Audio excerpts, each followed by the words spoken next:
Hey everyone, welcome to our channel. In today's quick tutorial, I will show you how to add Adobe fonts to your Wix website. Let's dive in.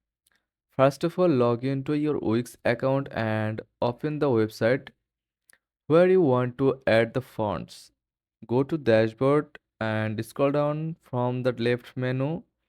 Click on Design Site. After that, scroll down to Advanced section.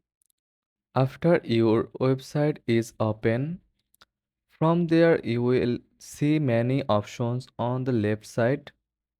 Click on the plus icon. After clicking the plus icon, you can see many options like text, image, button, etc.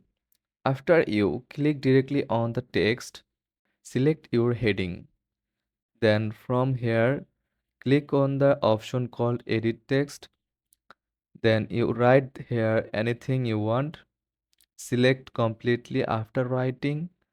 After selecting, you can see here is an option named fonts. From here you will search Adobe. Then you will see a font called Adobe Caslon. Click on it and that's it. You have successfully added Adobe fonts to your Wix website. Thanks for watching.